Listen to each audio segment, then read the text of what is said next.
Assalamualaikum warahmatullahi wabarakatuh. Alhamdulillah rabbil alamin. Ilahil awwalin wal akhirin wa qayyumis samawati wal aradin. Wassalatu wassalamu ala sayyidil mursalin nabiyina Muhammadin wa alihi wa sahbihi ajma'in wa ba'du. Ikhwani wa akhwati, para pemirsa Raja TV dan para pendengar dari Raja dimuliakan oleh Allah Azza wa Jal. Kembali kita melanjutkan pembahasan muamalat dari kitab Zadul Mustaqni' fi Ikhtisadil Muqni' dari Imam Al-Hajjawi yang masih kita pada bab hajar. Ya. Iqra' Syekh. Bismillah, qala al-mu'allif rahimahullahu ta'ala, babul hajar, wa la yatasarrafu li ahadihim waliyuhu illa bil ahadhi. Dan tidak diperbolehkan seorang pun dari walinya melakukan tasarruf atau mengelola dan menggunakan harta mereka kecuali dengan cara yang baik. Ya, jazakallahu khair. Ayah. Di sini muallif mengatakan bahwa sebelumnya telah dijelaskan siapa saja yang berhak menjadi wali anak yatim tersebut. Pertama bapaknya. Kalau bapaknya sudah meninggal berarti kakeknya atau wali hakim, ya, dan diantara kerabatnya orang yang paling sayang kepada beliau. Dalam menjalankan harta tersebut, menggunakan harta tadi untuk kebutuhan salah seorang daripada orang yang mahjur alai, yaitu orang anak yatim yang kecil, kemudian orang gila, orang safi, itu mana yang lebih al-ahaz, lebih menguntungkan? Umpamanya walinya melihat ini ada kesempatan, dia ingin memutar harta anak yatim tadi.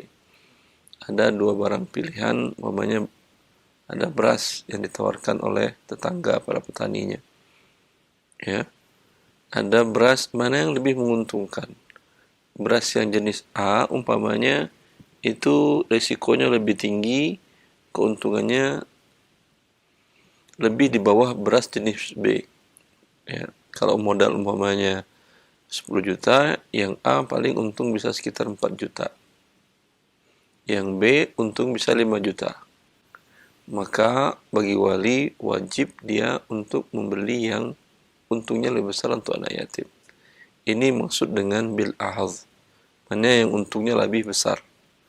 Bila ada tindakan bisa untung bisa tidak, maka hal yang itu tidak menguntungkan tidak boleh. Kalau umpamanya harta yang dipegang oleh wali ini, dia tidak boleh sedekahkan atas nama anak-anak ini, karena sedekah mengurangi, tidak mendatangkan keuntungan bagi hartanya sama sekali. Ya, atau berkurban pada Idul Adha, umpamanya si wali membeli hewan kambing kurban atas nama anak ini tidak boleh, karena ini mengurangi harta, bukan keuntungan. Ya, tapi yang ada keuntungan boleh dia lakukan, pun yang dia pilih adalah keuntungan yang terbesar. Ya, begitu wali dalam memegang dan memutar harta anak yatim, karena Allah mengatakan wala taqrabu malal yatimi illa billati hiya ahsan. Janganlah kalian hampiri harta anak yatim kecuali yang dianya bukan hasan saja. Hasan itu artinya baik, tapi ahsan, mana yang paling baik dari yang baik. Itu Allah memerintahkan wali untuk bertindak dalam harta anak yatim. Ini baik wali masalah ini atau wali masalah apapun juga. Orang yang diberikan wilayah kepada orang lain, namanya RT, RW, dan jajaran ke atasnya, itu mereka adalah wali daripada orang-orang yang di bawahnya.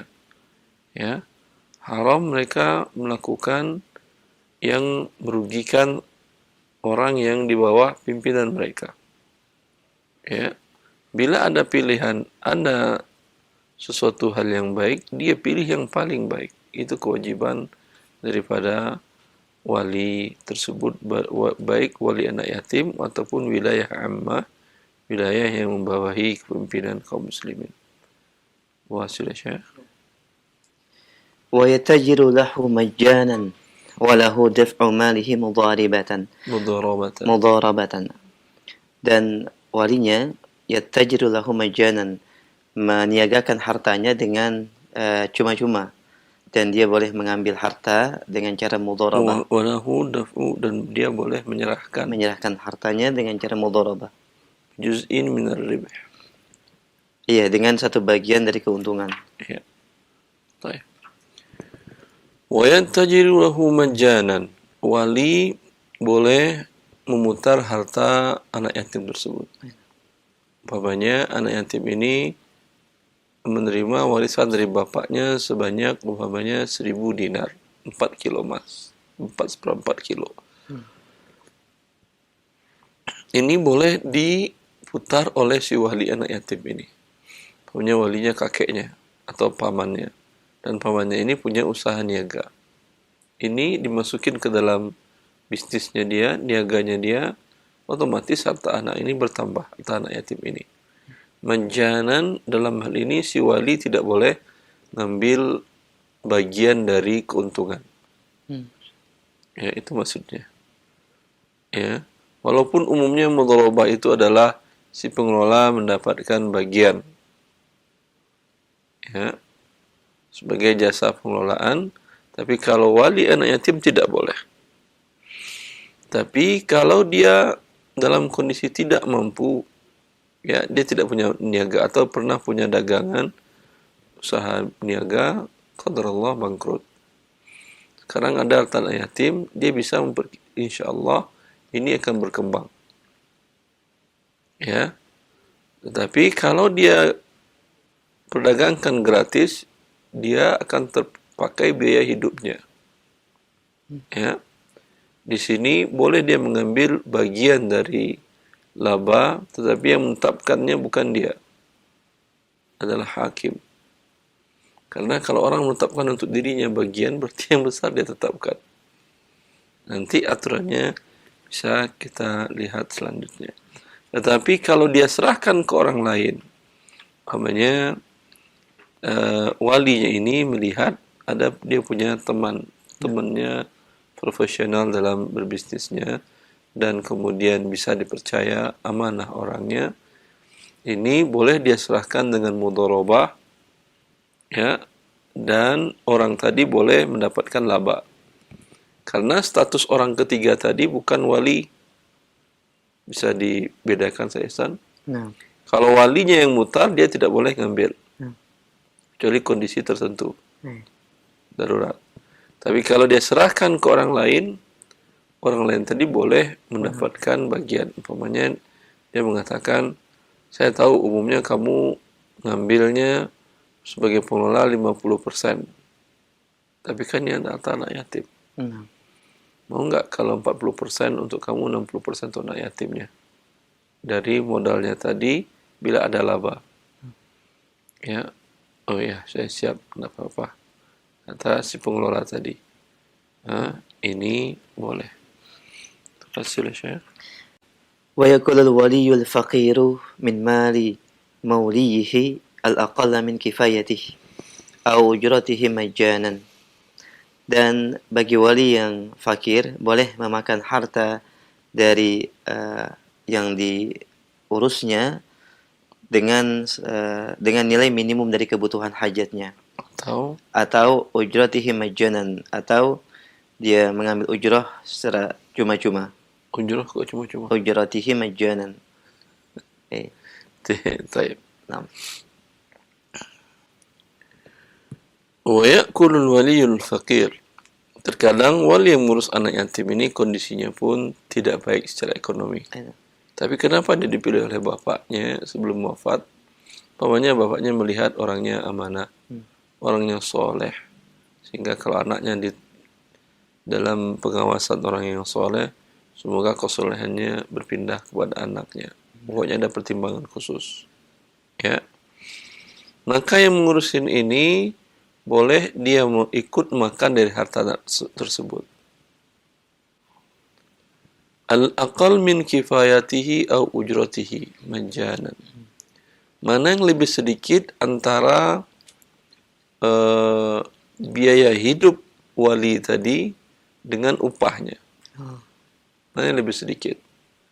Kalau umpamanya kebutuhannya adalah 1 juta, 3 juta per bulan umpamanya, kebutuhan si wali untuk dirinya dan orang-orang yang dinafkahinya 3 juta per bulan.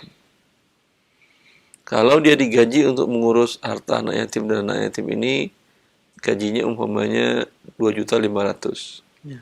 Berapa yang diambil? 2.500.000. Ya. Dan sebaliknya. Kalau gajinya 3 juta dan kebutuhannya adalah 2.500.000, berapa yang diambil? 2.500.000. Majanan, gratis kalau bisa. Ya. ويقبل قول الولي والحاكم بعد فك الحجر في النفقة والضرورة والغبطة والتلف ودفع المال. Dan diterima perkataan wali dan hakim setelah diputuskannya hajar, dilepaskannya hajar dan hal-hal yang darurat, wal ghibtah wa talaf wa daf'il mal. Namanya نعم. وما استدان العبد لزم سيده. نعم. يكفي. أنا ترجم بعد. طيب. نعم. ويقبل قول الولي والحاكم. Dan diterima perkataan wali dan perkataan hakim setelah melepas hajarnya. Umpamanya anak yatim sekarang dia sudah berumur 17, berarti sudah bukan yatim lagi. Nah. Ya. Dan alhamdulillah anak ini sudah cakap mengelola hartanya. Ya. Dan harta tadi sudah diserahkan kepada anak tadi. Ya. Nah. Kemudian ribut antara anak tadi. Dulu harta bapak saya, setahu saya, kata si anak itu, ingat dia, 1 kilo. Kok sekarang tinggal lagi 1 kilo emas? Atau 1.000 dinar. Sekarang kok tinggal 900 dinar. Lalu si wali atau yang memegangnya adalah hakim mengatakan, iya, betul, 1.000 dinar. Tapi ad-darurah, kebutuhan hidupmu yang darurat, terpakai sudah 200 dinar. Ah, enggak, kata dia. Maka perkataan siapa yang diterima? Dakwaan si anak atau perkataan si wali? Perkataan si wali yang diterima, karena dia diamanahi. Dan dia bersumpah bahwa itu bukan untuk dimakannya, tapi untuk kepentingan anak. Wal ghibtah, dan sesuatu keuntungan yang menurutnya besar. Si wali itu mengatakan, ya, dulu memang 1.000 dinar orang tuamu mau wariskan, tapi aku melihat ada tanah yang dijual dengan harga murah. Harganya, kalau harga pantasnya sekitar 400 dinar. Tapi kebetulan orangnya butuh uang, dia hanya minta 200 dinar, aku belikan tanah itu milikmu. Ya, itu milikmu tanahnya. Maka perkataan siapa yang didengar? Walaupun si anak bilang, enggak, saya enggak mau tanah, uang saya. Tetap perkataan si wali. Ya. Wat talaf, atau hilang, atau lenyap. Ya, si anak mengatakan, uang bapak saya 1.000 dulu. Iya 1.000, tapi coba tanya ke orang-orang, pernah kampung kita terkena banjir, dan termasuk harta saya dan harta yang kau terima dari bapakmu, termasuk harta yang lenyap.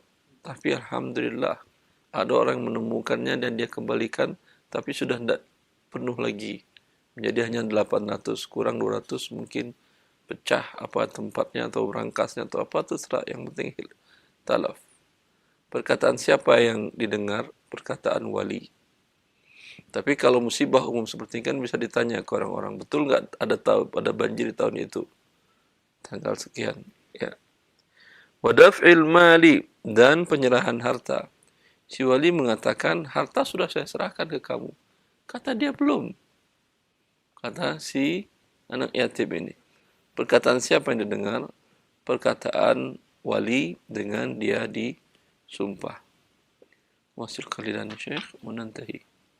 وما استدان العبد لزم سيده إن أذن له وإلا ففي رقبته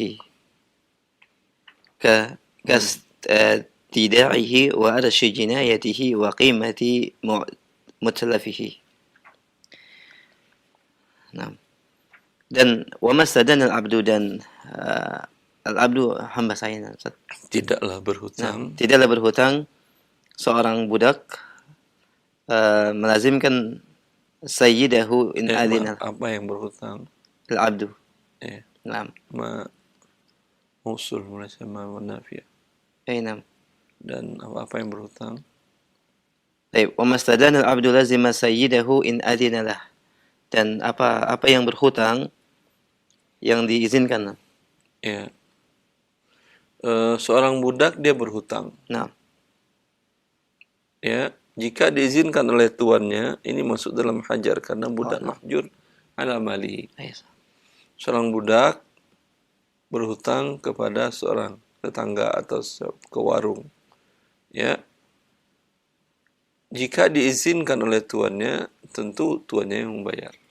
Nah, masyaallah. Ya, walaupun dia berhutang untuk dirinya. Wa illa fa fi raqabatihi. Jika kemudian nelfon si yang punya toko tadi budak kamu berhutang kemari. Tadi saya nggak ngizinin. Salah kamu sendiri, kenapa kamu nggak konfirmasi dahulu? Dan jika tidak, maka tanggungan si budak tadi.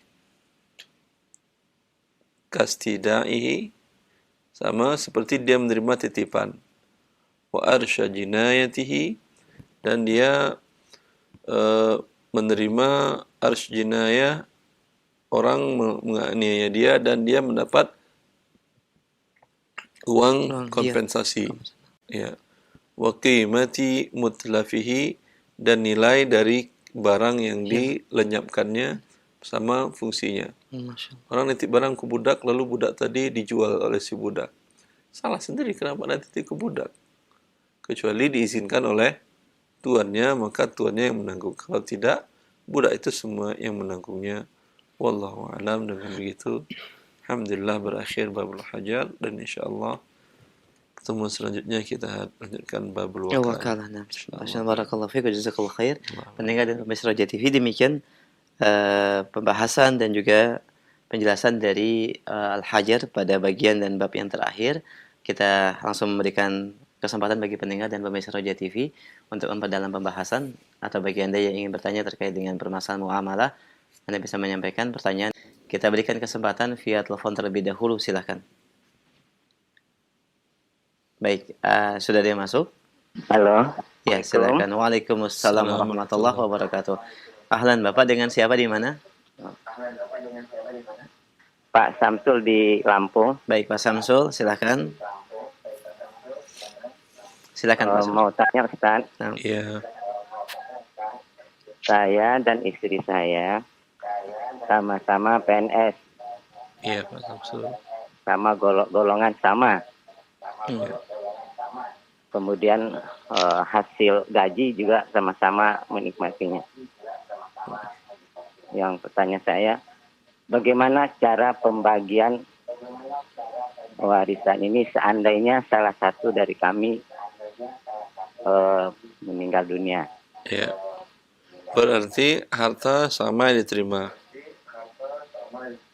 Iya. Tapi pengeluaran tentu berbeda. Pengeluaran pokoknya digabung semua, jadi Pak Samsul, di dalam syariat kita, kewajiban memberikan nafkah kan suami. Iya. Otomatis uang istri tidak keluar dalam kewajiban beri nafkah. Tentu uang suami lebih banyak berkurang dari uang istri. Itu yang seharusnya. Tapi kalau istri redho, ya nggak ada masalah. Jelas? Ya. Nanti bila qadar Allah salah seorang wafat, bisa dijelaskan. Umpamanya ada warisan yang meninggal, umpamanya adalah istri atau suami. Ketika itu dijelaskan berapa saham istri dari harta yang tertinggal ini. Rumah, kendaraan. Kalau uang tunai rekeningnya misah kan, Pak? Iya. Iya, kalau uang tunai misah, Iya. jelas. Yang uang tunai ini harta istri dibagi. Kemudian dari rumah ini ada saham istri umpamanya 60% atau 50%. Ya, dinilai dan itu dibagi warisnya. Ini masalahnya. Jadi uangnya dicampur semua, bangun sama-sama gitu. Iya, tapi kan bisa dinilai dari sekarang. Iya. Ya, diperkirakan berapa saham istri di situ. Jelas Pak Samsul? Andaikan nggak bisa dikira-kira, pokoknya. Kalau tidak bisa dikira-kira, Tapi nggak tahu berapa. berarti suami dapat 1/3, istri dapat 2/3. Kenapa istri 2/3? Karena uang suami berkurang untuk nafkah keluarga, istri tidak. Umumnya dinilai harga rumah tadi ketika wafat harganya 300 juta. Yang wafat istri, maka dikeluarkan dari rumah ini saham istri sebanyak 2/3, yaitu 200 juta. Kalau tidak bisa diperkirakan.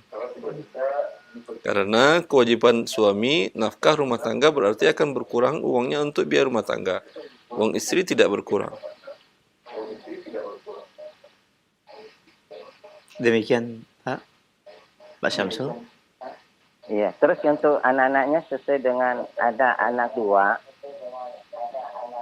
laki 1, perempuan 1. Nah, pembagian warisan untuk anak-anak ini gimana?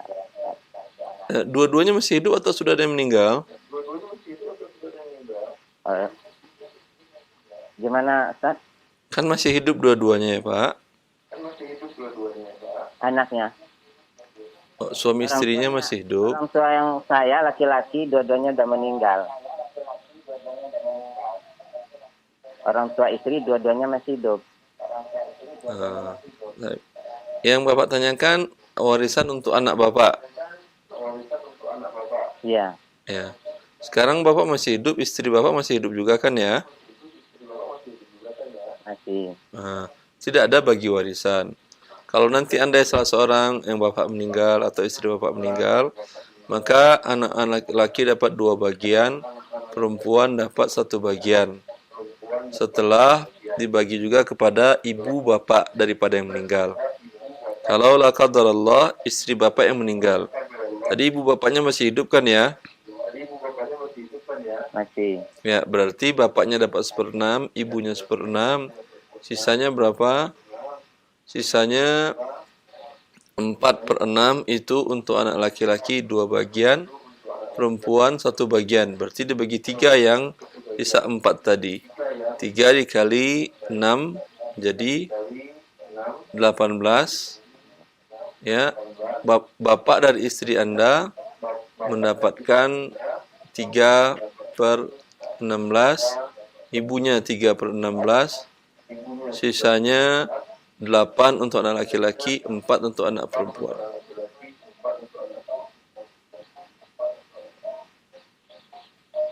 Ya.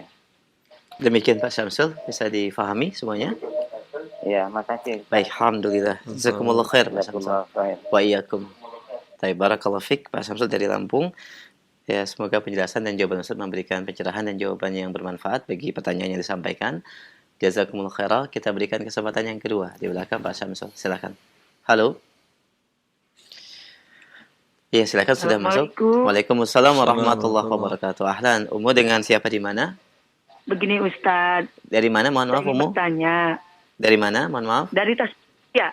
Dari? Dari Tasikmalaya. Oh, taib. Silakan. Tasikmalaya. Baik, silakan. Begini Ustadz. kebetulan saya ini banyak dosa, di antaranya saya pernah pinjam di perbankan riba. Lalu niat saya ingin melunasi sudah ditunggu oleh bank. Namun qadarullah anak saya sakit, jawab namu jadi uangnya dipakai untuk membayar berobat anak. Ini maksud Allah, bagaimana niat sudah baik tapi begini keadaannya. Tolong bantu saya Ustaz. Terima kasih. Assalamualaikum warahmatullahi wabarakatuh. Assalamualaikum warahmatullahi wabarakatuh. Jazakallahu khairan. Ya. Pertama, seorang hamba bila terlanjur berdosa, cepatlah bertaubat kembali kepada Allah Azza wa Jalla. Dan Allah Maha Pengampun. Allah mengatakan, wa inni laghaffarun liman taba wa amana wa amila shalihan thumma ihtada. Kata Allah, aku sangat mengampunkan hamba-hambaku yang bertobat kepadaku. Kemudian dia beramal soleh dan dia mendapatkan hidayah dariku, kata Allah Azza wa Jalla. Bertobatlah, dan dengan bertobat Allah Maha Pengasih dan Penyayang. Sangat mudah bagi Allah untuk memudahkan urusan kita dalam pertobatan tadi. Ya, adapun dalam teknisnya, ya, qadar Allah, harusnya ibu bisa menggunakan BPJS yang programkan negara dan itu tidak memakan harta yang banyak untuk biaya perobatan. Tapi kalau memang sudah dibayarkan dengan harta tadi, minta hanya kepada Allah Azza wa Jalla. Kemudian berusaha maksimal apa yang harus bisa dilakukan dan semoga Allah memberikan jalan keluar secepatnya. Dan meminta kepada Allah dengan keyakinan. Salah seorang sahabat Rasulullah SAW, beliau duduk di masjid, berzikir dan sholat di masjid di waktu duha. Waktu duha kan adalah waktu orang-orang bekerja, tapi sahabat ini tidak bekerja, sibuk dengan beribadah saja di masjid. Dan dilihat dari Rasulullah SAW, Rasulullah mengatakan, ma ajlasaka fi hadhihi sa'ah. Kenapa engkau duduk di masjid pada waktu ini? Dia menjawab, ya Rasulullah, humumun lazimatni wa duyunun rakibatni. Wahai Rasulullah, aku keluh kesah dan gelisah karena hutangku sangat banyak. Lalu Rasulullah mengajarkan kepada dia doa. Ya, Allahumma inni a'udzubika minal hammi wal hazan wal ajzi wal kasal wal jubni wal bukhl wa min ghalabatid daini wa qahrir rijal. Ya Allah, aku berlindung dari hutang yang melilit. Lalu sahabat ini membaca doa ini dengan khusyuk dan yakin Allah mengabulkannya. Maka dia mengatakan, setelah 3 hari, faqadallahu daini. Allah membayarkan hutangku. Mungkin banyak di antara kita berkata, hanya dengan melafalkan doa ini, kemudian hutang saya miliaran Pak Ustadz. Apakah dibayarkan oleh Allah? Berarti Anda tidak yakin akan kebesaran Allah Azza wa Jalla. Berapapun hutang Anda, seberat dunia, emas hutang Anda, sangat mudah bagi Allah untuk membayarkannya. Yang penting Anda yakin, meminta kepada yang Maha Kaya, yang Maha Pengasih lagi Maha Penyayang, yang Maha Baik kepada semua makhluknya, dengan yakin dan dengan tawakal, dan dengan menghilangkan hal-hal yang menyebabkan doa terhalangi. Semoga Allah memudahkan hidup setiap kaum muslimin, setiap hambanya yang menghadapi kesulitan. Wallahu li taufiq. Nah, alhamdulillah, jazakumullah khairan atas jawabannya. Demikian ibu yang bertanya di Tasikmalaya. Semoga Allah mudahkan urusan dan kebutuhan keluarga ibu, dan semoga Allah memberikan keistiqomahan. Barakallahu fiik wa jazakillah khairah. Kami berikan kesempatan yang ketiga. Kita akan kembali, silakan. Halo. Ya, sudah masuk. Baik, halo. Waalaikumsalam warahmatullahi. Dengan siapa? Akhi di mana? Dari hamba Allah di Purwakarta. Baik, Bapak mohon dikeraskan suaranya. Silakan, Pak. Di Purwakarta. Saya ingin bertanya, saya menyimpan uang misalnya di bank, kan untuk pengamanan dan untuk memudahkan mengambil dengan menggunakan ATM. Kemudian bank itu memberikan ada bunga. Nah, bunga tersebut Anda bayarkan untuk biaya administrasi. ATM, kemudian untuk biaya untuk anak bayar pajak, sisanya anak berikan kepada fakir miskin. Apa boleh nggak itu? Cara seperti itu, Ustaz. Tidak boleh Bapak, karena Anda di awal membuka rekening ini di bank konvensional berarti ini kan? Ya. Berarti pada awal pembukaan rekening kan ada syarat dan ketentuan yang Anda tanda tangani bahwa Anda akan diberikan bunga sekian persen dari uang Anda di bank tadi. Berarti kalau Anda menandatanganinya berarti Anda menyetujui Anda menerima riba. Karena ini bunga ini adalah riba, sepakat ulama dunia semuanya dalam beberapa muktamar internasional tentang permasalahan lembaga perbankan. Bahwa ini adalah riba. Dengan demikian dosa sudah mulai mengalir semenjak ada tanda tanganin walau belum ada bunga ribanya. Masya Allah. Karena Allah mengharamkan riba, Anda menyetujui riba. Ya. Maka yang boleh, tujuan Anda hanya untuk keamanan dan memudahkan penarikan uang Anda, buka di bank lembaga keuangan syariah. Ya, ambil rekening yang tidak ada pertambahan. Mungkin mereka menamakan wadiah atau apa, ada hampir di semua bank syariah ada produk ini. Anda simpan 1 miliar, Anda terima juga 1 miliar tanpa bertambah. Berkurang mungkin kalau rekening Anda kecil, umpamanya berkurang dengan administrasi, itu kewajiban Anda. Ya, kalau umpamanya di atas angka sekian, umpamanya saldo rekening, bank tidak memotong biaya administrasi, itu bagian kebaikan dari bank. Masya Allah. Tidak ada masalah. Wallahu waliyut taufiq. Nah, Ustaz, baik, barakallahu fiik. Demikian pendengar dan Bapak yang ada di Purwakarta, ada solusi dan juga jalan keluar yang tadi disebutkan oleh Ustaz. Semoga bisa memberikan pencerahan dan jawaban bagi pertanyaan Bapak. Barakallahu fiik. Kami berikan kesempatan kembali via telepon. Baik, silahkan. Ya, sudah masuk. Halo. Halo. Ya. Assalamualaikum. Halo. Assalamualaikum warahmatullahi. Waalaikumsalam warahmatullahi wabarakatuh. Dengan siapa Bapak di mana? Dengan Fadli Pak di Medan. Silakan Pak Fadli. Iya, saya kan punya usaha. Saya kebetulan sama teman saya itu berdua, Ustaz. Ya. Jadi saya modal saya sekitar 300 juta, teman saya itu sekitar 90 juta, Ustaz. Itu Ustaz, gimana kita ada waktu bagi hasilnya, Ustaz ya? Ini modal dua-duanya ikut mengelola atau satu aja yang mengelola? Satu aja, Ustaz. Saya mengelola, Ustaz. Dia tidak ikut mengelola. Iya. Ya. Berarti pertama ini namanya akadnya syirkah mudharabah. Ada syirkahnya, ada mudharabahnya. Maka pertama keuntungan Anda ambil untuk biaya pengelolaan. Biaya operasional setelah keluar, laba bersih. Laba ini Anda bagi menjadi 3 dahulu. Ya, 1/3 adalah bagian sebagai hak seorang mudharib. Yang 2/3 ini bagian dari modal. Keuntungan dari modal. Bagi 3 bagus, bagi 2 nggak ada masalah, tergantung kesepakatan aja. Yang 2/3 ini Anda bagi berdasarkan porsi modal. Anda modal 300 juta, teman 90. Berarti mungkin 1/4 dengan 3/4 atau 1/3 dengan 2/3 dari yang keuntungan yang setelah 2/3 tadi. 2/3 tadi. Wallahu a'lam. Dan bagi beliau boleh mengambil karena sebagai pengelola juga, Ustaz. Iya, dia mengambil 2 bagian. 2 bagian. Nah. Bagian pertama pengelolaan, bagian kedua dari modal. Nah. Maka keseluruhannya modal disatukan, pengelolaan tersendiri dari laba. Masya Allah. Yang pengelolaannya tidak dapat laba kalau usaha tidak ada untung. Masya Allah.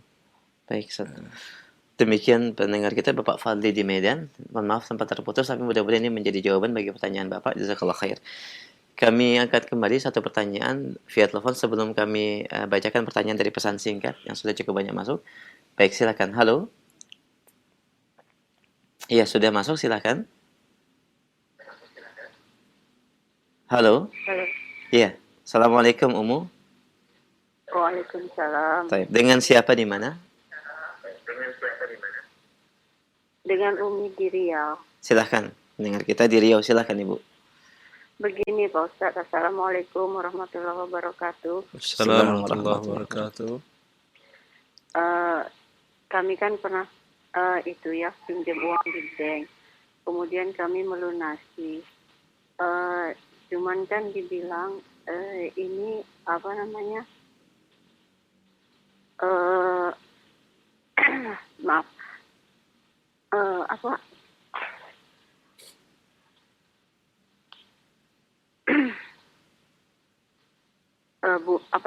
Bunga banknya itu tetap berjalan. Udah gitu ini susah saja ngasih tanya. Kami lunasi, dia bilang bunga banknya kalau sampai 2 tahun ke belakang itu sama pokoknya 81 juta lebih lagi tuh Ustaz. Kemudian Uang yang Ibu terima dari mereka berapa? 150 kami pinjam, tapi yang dikasihkan nggak sampai segitu. Kami udah berjalan 5 tahun. Sebentar, uang fisik yang Ibu terima berapa? Uang bersihnya 147. 147. Kami udah berjalan 5 tahun. Yang Ibu harus bayar seluruhnya berapa dia minta? Itu kan jangka waktunya 7 tahun. Kami udah berjalan 5 tahun. Itu setelah kami hitung itu udah mencapai 170. Kemudian kami akan melunasi. Cuman kan Berarti udah lunas Ibu.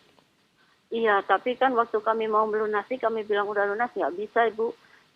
Utang pokok Ibu masih 50 juta sekian katanya. Dia bilang Kalau ke dia, saya memangnya terima sampai- 147. Saya bayar sudah 170. Terserah Anda mau ngitung. Mereka biasanya menghitung ketika Anda bayar. Beberapa setahun pertama itu bunga aja ada kata mereka.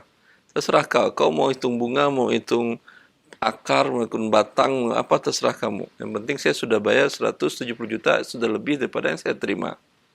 Iya, saya tidak mau karena Cuman masalahnya adalah barang jaminan Anda akan dieksekusinya, itu saja. ya itu Pak Ustadz, jaminannya nggak bisa keluar kalau nggak kami lunasi. Akhirnya kami lunasi 50 juta karena kalau kami apakan sampai 7 tahun ke depan kan tinggal 2 tahun itu masih banyak lagi kan Ustadz. Tapi kami udahlah karena kami mau bertobat ya sudah gitu kan. Terus? Karena itu pun jaminan nggak bisa keluar kalau nggak dilunasi seperti itu. Gimana sih ya Pak Ustadz? Sudah Ibu bayar atau belum sisanya tadi yang Udah dia selesai ini Pak Ustadz. Ya, Kalau udah ya. selesai, alhamdulillah barang Ibu halal. Oh, alhamdulillah. Ya, Ibu sudah tidak ada terlibat riba lagi, tetapi orang pihak tadi akan memberikan nanti di akhirat sisa uang Ibu dizolimi oleh mereka. Selisih dari 147 sampai berapa Ibu bayar? Ibu bayar tadi 170 tambah 50 berarti 220. Iya Pak Ustadz. Ya, selisihnya itu nanti 53 juta. Di akhir Ustaz ya. 73 juta pasti mereka bayar ke Ibu. Iya. Masya Allah. Seperti itu Alhamdulillah. Pak Ustadz. Nah. Baik, demikian Tidak Ibu. apa ya Pak Ustadz. Enggak, Karena uang Ibu halal kan insya Allah. Insya Allah, alhamdulillah ya. Alhamdulillah. Terima kasih Pak Ustadz. Nah, Assalamualaikum warahmatullahi wabarakatuh. Waalaikumsalam warahmatullahi wabarakatuh. Jazakallah khair Ibu dan barakallahu fiik. Hidup memang begitu Ustaz. Nah, Ustaz. Kalau orang yang tidak percaya dengan hari akhir, dia stres dalam kehidupannya. Masya Allah. Terkadang dia dizolimi dan tidak bisa dia mengangkatkan kezolimannya dari orang. Karena si penzolimnya kuat dan dilindungi hukum dan undang-undang di sebuah daerah atau sebuah negara. Ya Anda mau apa? Ya, Nah, tapi jangan seorang muslim tidak akan stres. Bagi dia, alhamdulillah di dunia saya dizolimi, di akhirat tidak ada kezoliman. Walau satu titik kezoliman, tetes kezoliman, pasti akan dibalas oleh Allah Azza wa Jalla. baik. Di tempat peradilan yang maha adil. Nah, insyaallah. Jazakumullah khair dan ini juga menjadi jawaban bagi beberapa pertanyaan dari pesan singkat. Alhamdulillah, jazakumullah khairah. Kami akan angkat beberapa pertanyaan dari pesan singkat. Assalamualaikum warahmatullahi wabarakatuh Ustaz. Alhamdulillah. Semoga Allah jaga kesehatan antum. Allahumma. Pertanyaan yang pertama, Ustaz, saya memiliki keponakan yang sudah yatim yang menjadi pertanyaan, siapakah yang lebih berhak untuk mengelola hartanya? Ya, saya sebagai selaku pamannya atau ibunya, Ustaz? Jazakallahu khair. Allahumma barik fiik. Yang kita katakan kemarin kalau ada wasinya. Wasi itu adalah orang yang diwasiatkan oleh bapaknya sebelum meninggal. Benar. Kalau ada apa-apa pada diri saya, kamu bertindak sebagai posisi saya. Itu namanya wasi. Kalau tidak ada, wali itu adalah laki-laki bukan perempuan. Maka siapa yang paling berhak? Semua wali itu urutan-urutan asobah. Bapak, kalau yang meninggal ibu. Bapak atau bapaknya bapak, kakeknya kakek kalau masih hidup. Kalau tidak, pindah kepada saudara dari yang meninggal, itu paman dari anak ini. Anda dan paman ini umumnya banyak, apakah semua jadi wali? Tidak. Siapa yang paling sayang kepada anak ini, dan siapa yang paling cerdas dalam mengolah harta, dan yang paling amanah. Ya. Demikian jazakumullah khair pendengar yang bertanya. Semoga ini menjadi jawaban yang bermanfaat. Jazakallah khair. Pertanyaan berikutnya kami angkat dari pesan singkat dari Pak Asep di Bekasi. Saya sebagai pengurus penggalangan dana dari donatur, di mana dana tersebut untuk kegiatan sosial, Ustaz. Contoh, membeli karpet masjid, membeli air untuk daerah yang mengalami kekeringan, memberi nasi bungkus untuk orang-orang yang butuh, dan lain-lain. Yang menjadi pertanyaan, bolehkah saya mengambil dari dana tersebut untuk operasional? Maksimal berapa persen, Ustaz, dan adakah dalilnya? Jazakumullah khair. Allahumma barik fiik. Bolehkah pengelola itu mengambil untuk operasional? Kalau operasional jelas boleh. Tapi permasalahannya untuk biaya pengelola boleh apa tidak? Untuk gaji umpamanya. Lebih baik terus terang. Tadi kita katakan dalam masalah wali yatim, dia boleh mengambil, ikut makan dari harta anak yatim. Tapi Allah mengatakan siapa yang fakir boleh dia mengambil. Ya, kalau dia berkecukupan, hendaklah dia menahan diri. Ya.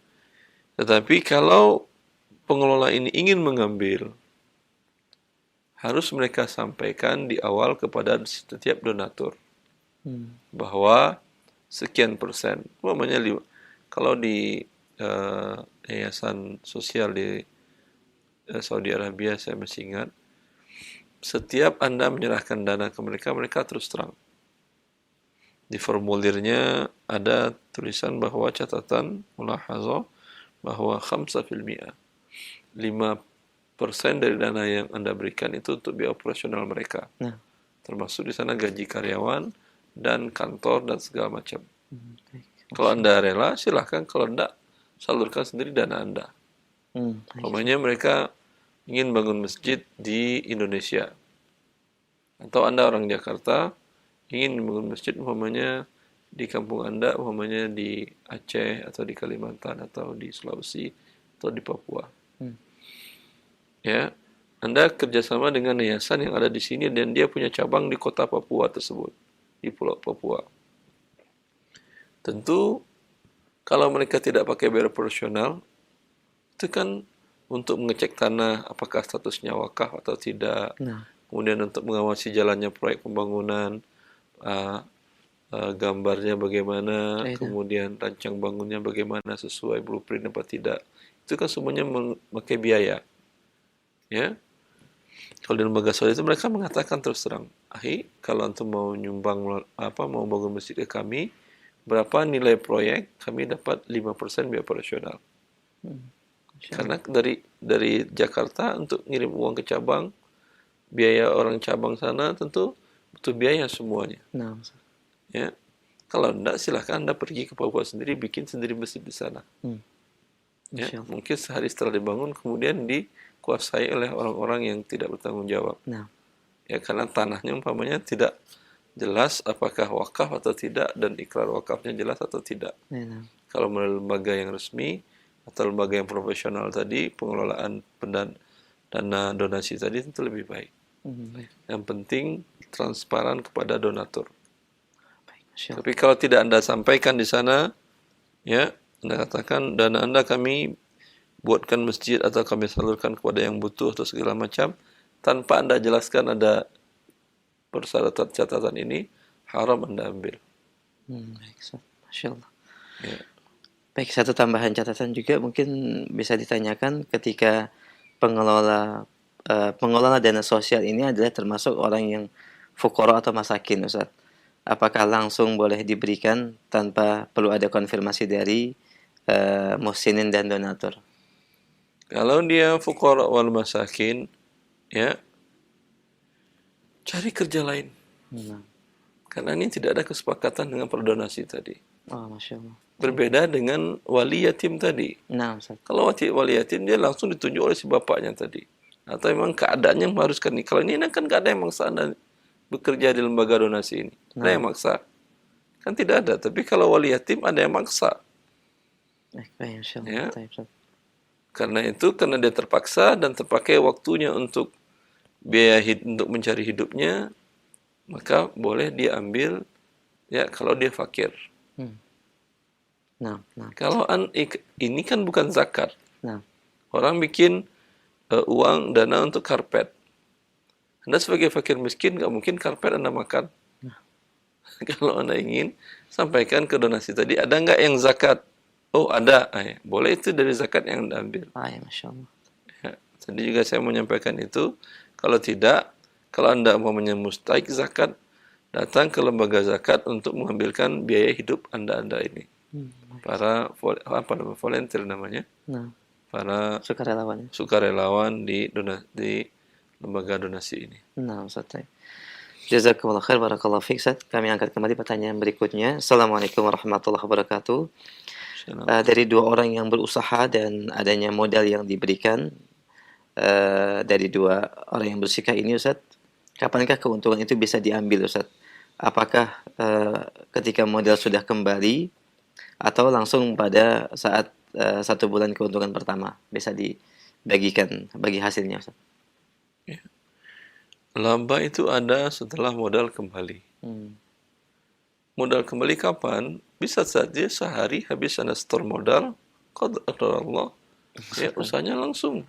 Pokoknya Anda beri kasih uang 1 miliar. Pagi Anda kasih, sebelum subuh Anda transfer ke rekening dia. Pagi jam 8 dia beli rumah satu tempat dapat 1 miliar. Siang jam 12, alhamdulillah rumah tadi laku dengan 2 miliar. Ini kan berarti sudah laba 1 miliar, sore mau dibagi langsung bisa. Masya Allah. Ya, ini yang sebagian rezeki orang, Allah yang mengatur beda-beda. Ada yang orang 1 miliar, ya dari 1 miliar tadi dia sewa ruko dengan setahun 100 juta, dia desain kantornya, tempatnya habis umpamanya 50 juta, dia tahan biaya operasional 50 juta, 800 juta ini baru umpamanya untuk biaya barang yang dibeli dan dijualnya umpamanya. Ini mungkin kembali modalnya nggak bisa sebulan 2 bulan, mungkin 3 bulan atau 4 bulan. Masya Allah. Ya, karena ada biaya operasional yang keluar besar. Kalau yang tadi kan enggak. Ada orang yang mau jual BU, dia butuh dana, ini bisa. Intinya bagi hasil itu ada setelah modal kembali. Kalau modal belum kembali tidak ada bagi hasil. Kalau tetap juga dibagi, itu berarti modal yang dibagi. Si pengelola berarti makan uang Anda, dan Anda yang investor makan uang sendiri. Kan makan laba. Boleh ya boleh. Kalau Anda rela uang Anda dimakan oleh pengelola. Wallahu a'lam. Masyaallah, jazakumullah khair atas penjelasannya. Demikian pendengar yang bertanya, barakallahu fiik. Kami angkat kembali pertanyaan berikutnya masih dari pesan singkat. Baik, pertanyaannya baik, Ustaz, ana wali anak yatim, lalu kemudian digunakan untuk kurban dengan harapan pahalanya akan mengalir ke ayahnya. Artinya ada donasi, ada dana anak yatim yang digunakan untuk berkurban dengan harapan pahalanya akan mengalir ke ayahnya. Bagaimana, Ustaz? Jazakallahu khair. Allah barik fiik. Anda tidak bertanya dahulu sebelum melakukan. Ini tidak boleh. Insya Allah. Karena tadi kita katakan al-ahad, mana yang lebih menguntungkan anak ini, bukan yang meninggal. Ya, Anda ini berjihad untuk ayahnya yang meninggal dapat pahala. Tidak. Itu kalau anak yang berkurban, iya. Tapi sekarang anak ini yatim. Maka jihad adalah jihad yang salah. Ya, semoga Allah mengampuni dosa Anda dan jangan ulangi kembali. Karena ini akan mengurangi harta anak ini. Setiap tahun Anda berkurban umpamanya, ketika anak itu dewasa, sudah balik, anggap dia meninggal, bapaknya dalam umur dia 5 tahun. 10 tahun, 10 kali Anda berkurban 10 ekor kambing. Nah, kalau ini tinggalkan hartanya umpamanya belum inflasi lagi, ya rupiahnya adalah sekitar 40 juta, nanti kita terimanya tinggal lagi 10 juta. Sisanya udah habis dikurbankan. 10 juta kurang inflasi, nilai pada itu mungkin 1 juta lagi. Ya. Maka semoga Allah mengampuni dosa orang yang terlanjur berbuat dosa. Dan ini seperti yang kita katakan, Allah sudah mengingatkan kita. Kalau Anda tidak mengerti cara mengelola harta anak yatim, jangan lakukan.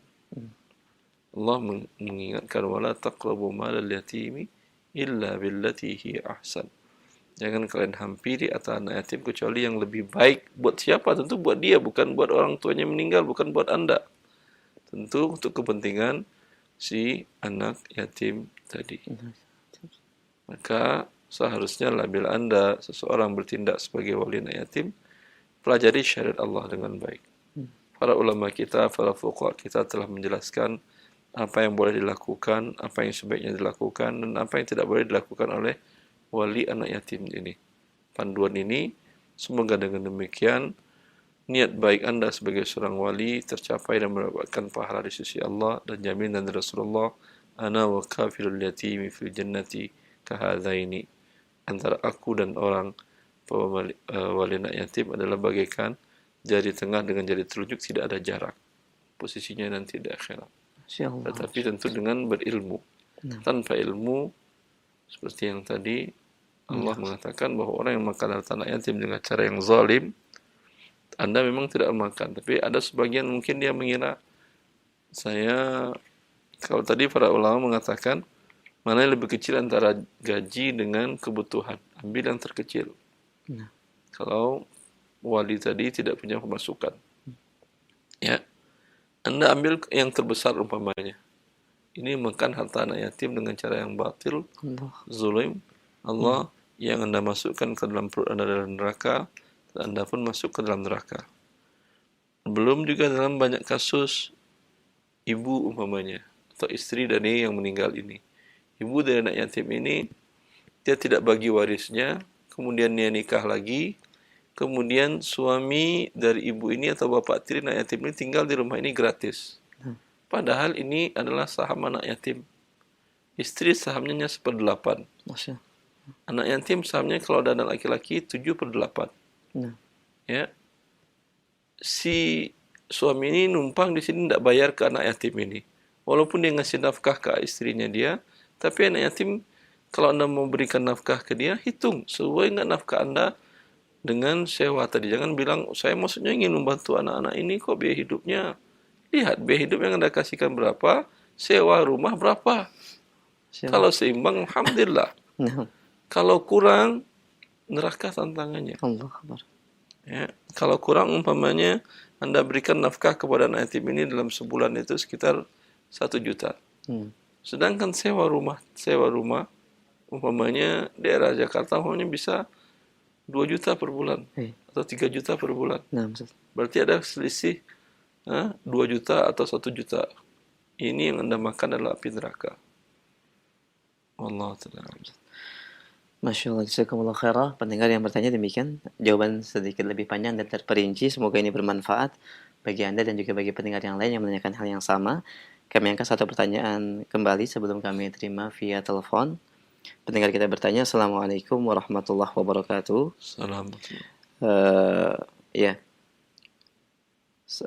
Saya punya adik yang bekerja di kantor pajak, Ustaz, dan mengirim uangnya untuk anak saya yang sedang berkuliah, Ustaz.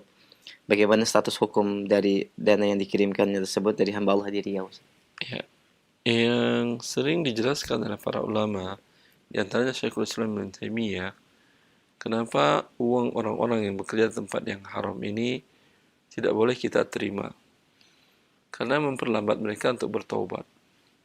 Karena ketika mereka bertaubat, ini uang kan harus diberikan kepada fakir miskin. Kecuali Anda yang menerima ini atau anak Anda adalah fakir miskin. Boleh diambil sebesar menutup kebutuhan pokoknya sebagai fakir miskin. Kalau tidak, ya sebagai hadiah umumnya tidak bisa karena melambatkan mereka bertaubat. Masya Allah. Ya, ini yang dikatakan oleh Syekhul Ibnu Taimiyah bahwa ini uang yang dizalimi. Yang dipakai tadi, dia akan semakin lambat bertaubat. Maka wallahu ta'ala alam, kalau Anda mampu biaya anak Anda kuliah, ya uang tadi, sebesar uang tadi, Anda keluarkan dari uang Anda, berikan ke fakir miskin, niat mengganti uang yang tadi. Yang lebih penting dari itu adalah menasihati Adik keluarga yang terlanjur berbuat dosa tadi. Wallahu a'lam. Baik, jazakumullah khairan. Demikian pendengar yang bertanya di Riau. Barakallahu fiik. Kami berikan kesempatan untuk penanya selanjutnya via telepon. Silakan. Halo. Waalaikumsalam warahmatullahi wabarakatuh. Dengan siapa, Umu, di mana? Di Jakarta Tangerang Selatan. Baik, dikeraskan suaranya, Umu, ya. Silakan. Assalamualaikum Pak Ustaz. Assalamualaikum warahmatullahi wabarakatuh, Ibu. Pak Ustaz, tahun 88 saya pernah kerja di bank, ya. Tapi tahun 92 saya ngambil rumah kredit. Terus dalam jangka waktu tahun 96 saya berhenti di bank tersebut. Terus saya ngelunasin rumah itu. Terus setelah itu kan saya kerja di tempat yang lain. Itu udah lama banget ya Pak Ustadz ya. Nah, beberapa tahun terakhir ini saya tahu bahwa di bank itu kan kerjanya riba. Nah, terus gimana status rumah yang saya ambil itu Pak Ustadz? Ya. Rumahnya masih ada, Ibu? Rumahnya sekarang saya tempatin Pak Ustadz. Rumah itu kan rumah BTN biasa. Rumah satu-satunya, tidak ada rumah yang lain? Nggak ada Pak Ustadz. Ya, udah.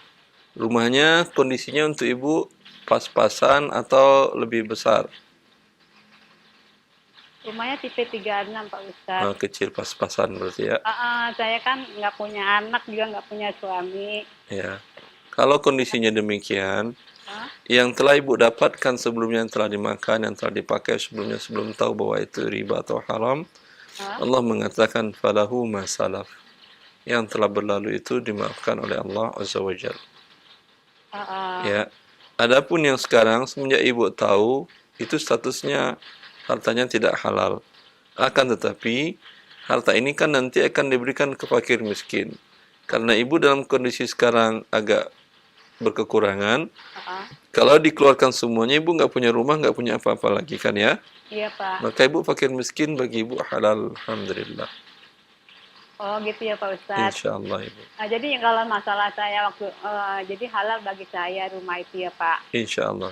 Terus kalau masalah sholat apa-apa dalam rumah itu Pak, saya tetap diterima sholat saya? Insyaallah Ibu. Kalau sudah halal dia tetap diterima dan banyak beristighfar kepada Allah dan minta ampun. Oh iya. Makasih ya Pak Ustadz. Ya Ibu. Ada satu lagi Pak Ustadz, boleh Pak Ustadz? Silahkan. Ini ada teman saya ya. Dia suka minjem duit ke saya ya. Tapi dia kalau pas saya ngambil duit itu, dia suka bawa makanan. Saya nggak mengharapin itu Pak Ustadz. Gimana status makanan itu apa? Teman ini sering ngasih makanan apa tidak? Sering Pak Ustadz. Sebelum pinjam-minjam sering juga? Sering Pak Ustadz. Nggak apa-apa kalau gitu diterima. Oh gitu, tapi saya riba gitu Pak Ustadz. Tidak apa-apa kalau dia sebelumnya saling memberi, tidak masalah, tidak termasuk riba. Oh iya. Ya Ibu. Makasih ya Pak Ustadz. Afwan Ya, Ibu, barakallahu fiik. Waalaikumsalam warahmatullahi wabarakatuh. Jazakumullah khairan Ibu. Kita berikan kesempatan satu pertanyaan kembali, silakan. Satu pertanyaan pesan singkat kami angkat. Assalamualaikum warahmatullahi wabarakatuh. Salam. Ustadz, dari pendengar kita Bu Yasmin di Sumatera Utara, kemarin saya buka tabungan di bank syariah dan tiba-tiba customer service-nya memberikan saya hadiah coklat dalam rangka hari pelanggan nasional, Ustadz. Apakah halal coklat tersebut dimakan? Insya Allah. Taib, Masya Allah. Anda siapapun yang datang mungkin dia berikan. Nggak ada masalah. Taib, barakallahu fiik. Pendengar dan pemirsa Roja TV, mungkin ini pertanyaan kami terakhir di kesempatan pagi ini. Kami mohon maaf dan sebagai ikhtitam silakan. Ya. Ikhwani wa akhwati fillah, apapun yang kita lakukan itu butuh ilmu. Baik perbuatan dunia, apalagi perbuatan yang berkaitan dengan akhirat. Kalau saja kita melakukan perbuatan dunia, ada standar operasional prosedurnya untuk melakukan agar kita dalam melakukan perbuatan dunia tadi selamat dari kebinasaan atau kecelakaan atau bahaya pekerjaan. Ya, dalam melakukan perbuatan akhirat juga butuh ilmu. Niat baik saja untuk memelihara anak yatim, ingin menjadi teman Nabi SAW, pendamping Nabi nanti di hari akhirat, tidak cukup kalau kita tidak mempelajari ilmunya. Terkadang niat kita baik, tetapi tidak sesuai dengan tuntunan syariah. Mana yang kita dapatkan adalah murka Allah. Agar ini tidak terjadi, mari selalu belajar dan bertanya kepada ahlinya, agar Allah subhanahu wa ta'ala menyertai kita di dunia dan di akhirat. Wallahu wali taufiq. Wassallallahu ala nabiyyina Muhammad wa alihi wa sahbihi wasallam.